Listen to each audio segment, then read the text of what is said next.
Hello everyone, welcome to my new blog. I'm Sasi Raj Singh. Once again, I'm back with sector 150 articles. तो आज अपने blog में majorly as you know कि पूरा 150 में generally cover करता हूँ. नंबर ऑफ़ ब्लॉग्स मैंने 150 का शेयर करे हुए हैं और नंबर ऑफ़ इन्फॉर्मेटिव आर्टिकल्स मैंने 150 का शेयर किए हुए हैं, ताकि कोई भी कस्टमर हो XYZ, अगर आप एक्सप्रेसवे की प्रॉपर्टी आप देख रहे हो जिसमें 150 की प्रॉपर्टी को भी आप देखो, ये मैंने नंबर ऑफ़ ब्लॉग्स में आपको शेयर किया हुआ है. एंड वाई आई सेड कि 150 की जो लोकेशन है, 150 की जो प्रॉपर्टी है, इसकी वैल्यू अपने आप में आपको आने वाले फ्यूचर में एक बहुत अच्छा ब्राइट दिखेगा. तो बेसिकली आज का मेरा जो आर्टिकल 150 का वो इससे रिलेटेड है कि why to buy property in sector 150 Noida. Why this sector is much better than any other sectors of Noida. Why should I prefer this sector. जब मैं एक्सप्रेसवे की प्रॉपर्टी देख रहा हूँ तो मुझे इस सेक्टर्स की प्रॉपर्टी को भी क्यों देखना चाहिए.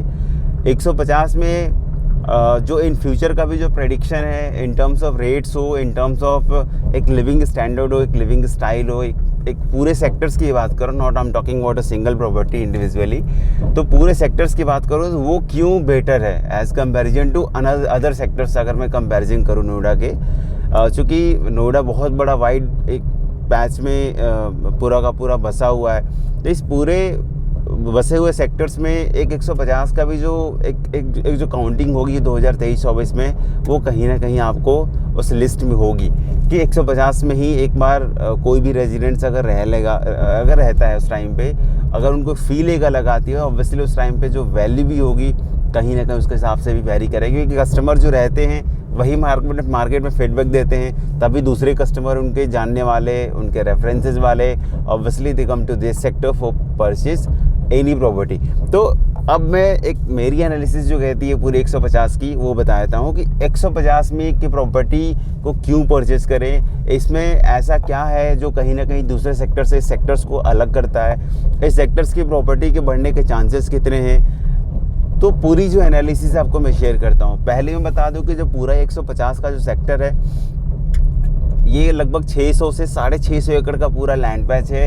इस पूरे 600 एकड़ के पैच में नंबर ऑफ़ डेवलपर्स को अथॉरिटी ने लैंड की अलॉटमेंट करी हुई है. उस नंबर ऑफ़ डेवलपर्स में कुछ आपके नोएडा के लोकल डेवलपर हैं, कुछ आपके दिल्ली के डेवलपर हैं, कुछ आपके मल्टीपल एनसीआर के मल्टीपल लोकेशन में काम किया हुआ है.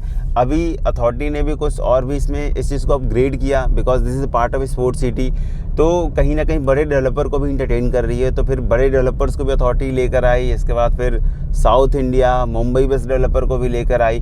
तो ऑब्वियसली एक जो फील जो देना है पूरे सेक्टर्स से रिलेटेड, तो ऑब्वियसली अथॉरिटी को बहुत एक डिसेंट वे में लेके जाना है. तो अब मैं बता दूं कि पूरा जो सेक्टर 150 है that is a part of sport city को अथॉरिटी ने आई थिंक 2010-9-10 में पूरा का पूरा प्लान किया था. ग्रेजुअली उसमें बहुत सारे चेंजेस भी अथॉरिटी ने किए 2010 से लेकर 2020 तक. ये जो पूरा 150 सेक्टर 2010 के लगभग बनना स्टार्ट हुआ था. 11-12 के अप्रॉक्स में पहली प्रॉपर्टी यहाँ पर लॉन्च हुई थी. फिर back to back number of properties यहाँ पर लॉन्च होती गई, डेवलपर आते गए, डेवलपमेंट होता गया. थोड़ा सा जो डेवलपमेंट का रेशियो था, यू कैन से स्पीड, वो अप टू मार्क नहीं था. तभी लगभग 10 साल लग गए इस डेवलपमेंट तक भी आने में सेक्टर्स को.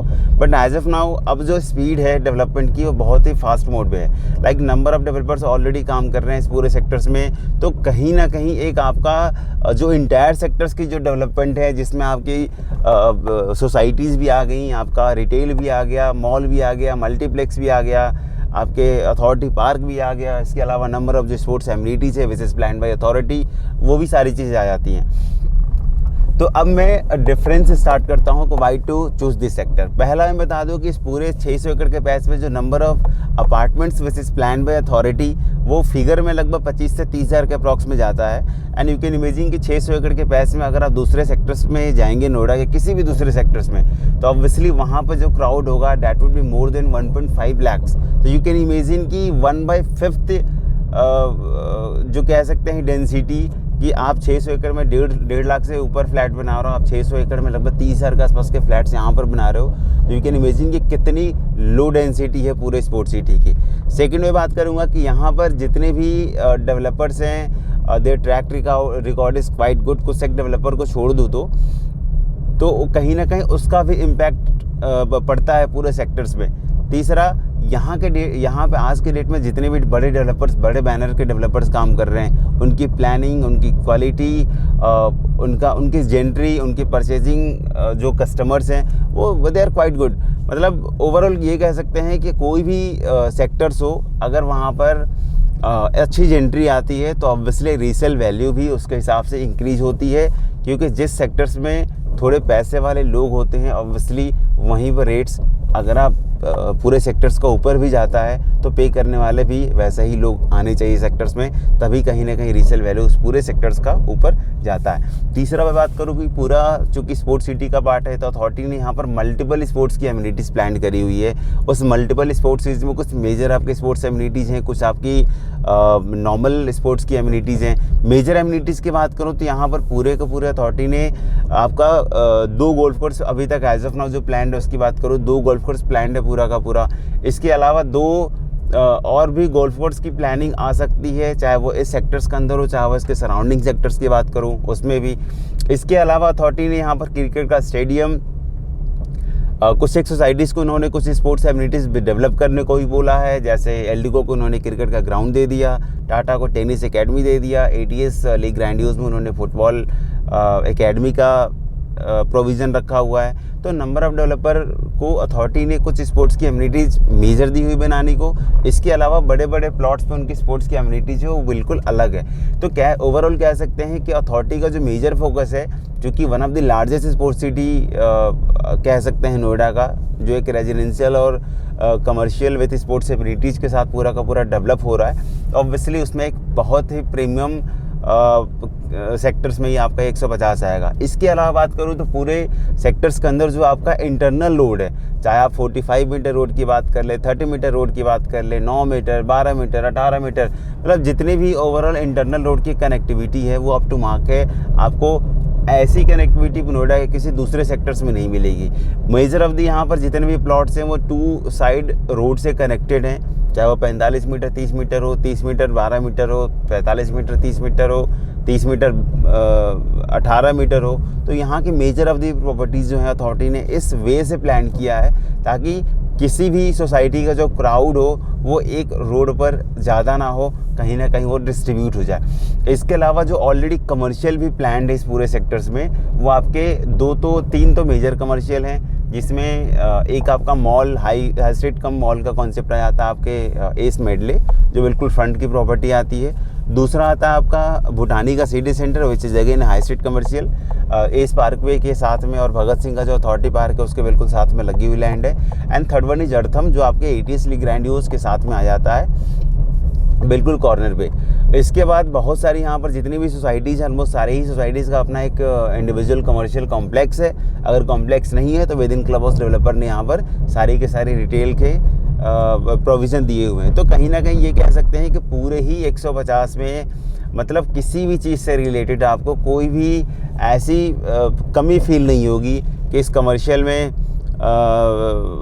अगर मेजर मुझे शॉपिंग करनी हो तो मुझे आउट ऑफ द सेक्टर जाना पड़े, ऐसा कुछ भी नहीं है। Within sectors you are getting everything, चाहे वो आप मॉल में जाओ, मल्टीप्लेक्स यूज़ करो, हाई स्ट्रीट में जाओ, किसी भी चीज़ की परचेजिंग शॉपिंग करनी हो, you can purchase, you can get with in this sector.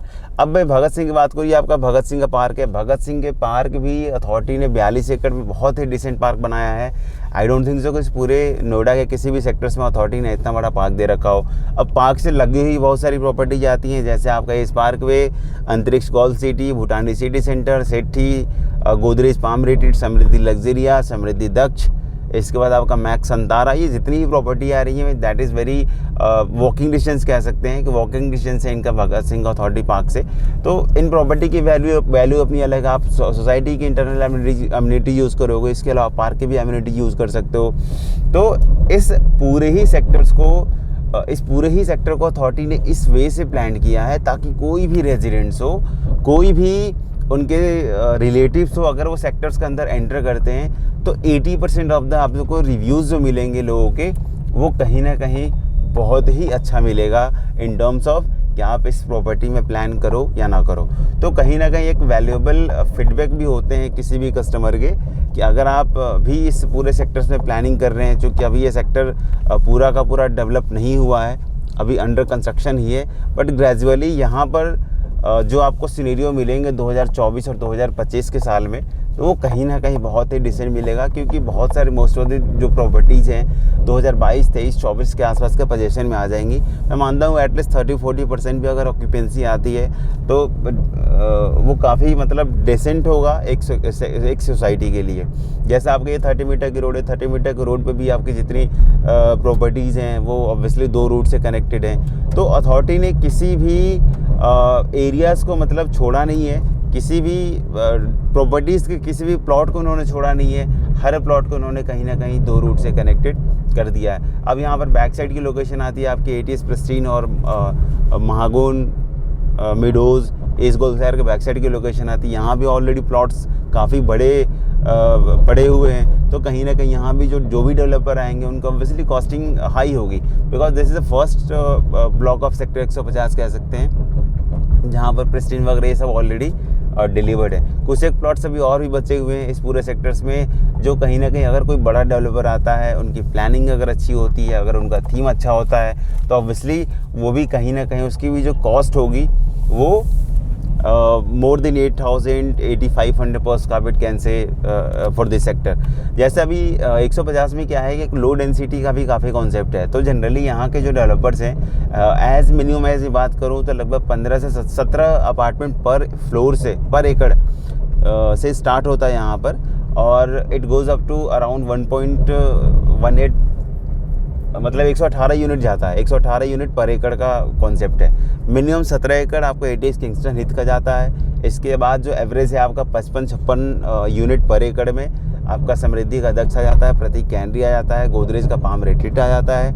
इसके बाद आपका मैक्स संतारा आ जाता है। इसके बाद जितनी भी इसकी और भी ऑनगोइंग जितनी प्रॉपर्टी हैं वो मोर देन दीज प्रोजेक्ट्स हैं। तो कहीं ना कहीं वो 70-75, किसी का 80, किसी का 85, किसी का 90, टाटा का मोर देन 100 भी यूनिट आता है पर एकड़ में। तो ऐसे करके पूरा ही सेक्टर्स में आपको पूरे ही सेक्टर्स में नंबर ऑफ डेवलपर्स काम कर रहे हैं। तो कहीं ना कहीं लोडेंस है, क्योंकि यहाँ पर जो आपको 1 एकड़ में 50, 60, 70, 80 घर मिल रहे हैं, सेम प्रॉपर्टी को अगर मैं नोएडा के दूसरे सेक्टर्स में उठा कर रख दूं तो वहाँ पर सेम एरियाज़ में आपके पर एकड़ में लगभग 150 से 200 के आसपास का मिनिमम इन्वेंट्रीज बनती हैं, फ्लैट्स बनते हैं। तो इस सेक्टर्स में ओवरऑल क्या है कि एक लो डेंसिटी, कहने का मतलब अगर आप एक्सप्रेसवे में 25-30 किलोमीटर के एरियाज़ में अगर आप प्रॉपर्टी परचेज करने जा रहे हैं तो एक बार इस सेक्टर्स को आप ज़रूर देखें।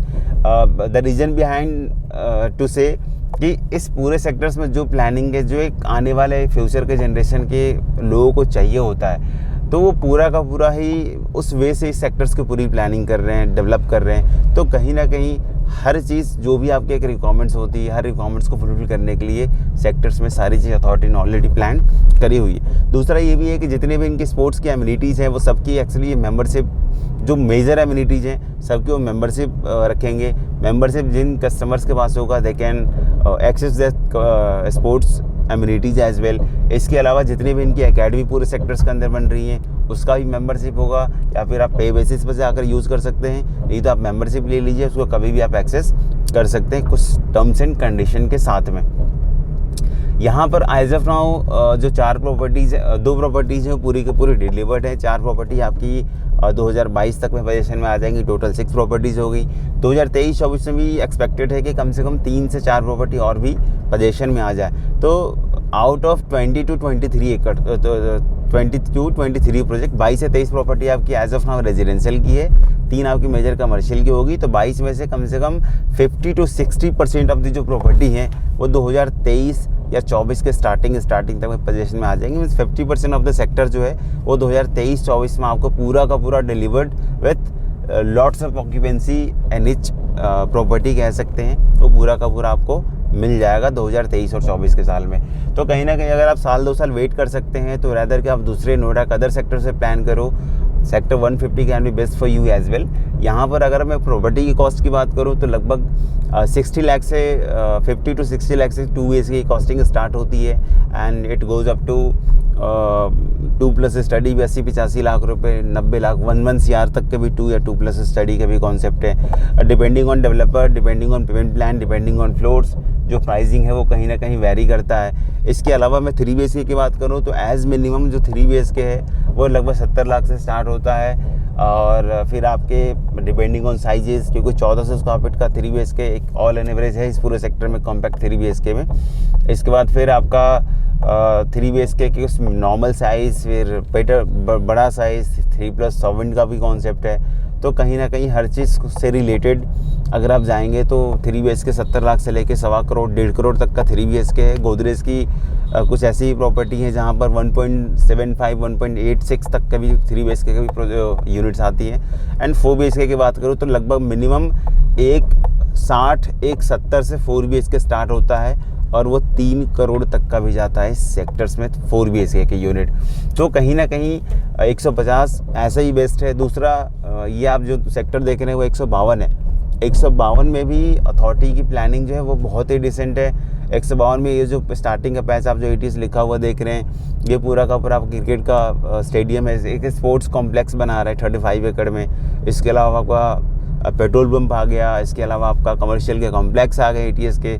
तो ऐसा नहीं है कि केवल 150 में ही केवल डेवलपमेंट। ऐसा होता है कि चलो अगर मैं कोई सेक्टर्स एक में परचेज़ कर रहा हूँ तो केवल उसी सेक्टर्स के अंदर डेवलपमेंट है, ऐसा नहीं है। यहाँ पर सराउंडिंग में जो भी सेक्टर्स है जो अथॉरिटी ने प्लान किया है, चाहे वो 152 हो चाहे वो 151 हो, तो कहीं ना कहीं जो डेवलपमेंट अथॉरिटी उस वे से बहुत ही डिसेंट वे में लेकर आ रही है। 152 में भी लॉट्स ऑफ डेवलपमेंट अभी मैं नेक्स्ट ब्लॉग में अगले 2 से 3 ब्लॉग में शेयर करूँगा। पूरे 152 का एक पूरा का पूरा सीनेरियो के 152 में क्या क्या डेवलपमेंट है, कितने प्लॉट है, कौन सा डेवलपर क्या लेकर आ रहा है, किस डेवलपर के पास कितनी लैंड है, वो सारी चीज़ें आपको शेयर करूँगा अपने ब्लॉग के जरिए।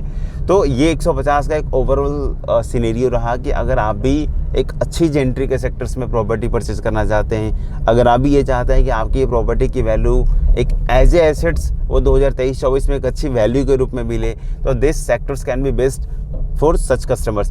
अब 150 में अगर आप रहते भी हो या फिर कल को आप प्रॉपर्टी अपनी निकालते भी हो, दोनों ही कंडीशन को ये फुलफ़िल करता है। बाकी नेक्स्ट ब्लॉग में मैं नंबर ऑफ फिर से एक आर्टिकल्स में रेडी करूँगा, इन्फॉर्मेटिव आर्टिकल्स, ये सेक्टर्स के सराउंडिंग में क्या क्या कमर्शियल्स हैं, क्या क्या डेवलपमेंट हैं, उसके अकॉर्डिंग फिर जो भी एक फाइनल आपका प्लान होगा इस सेक्टर से रिलेटेड, आपको विजिट करनी हो कोई भी developer, you can connect me through call.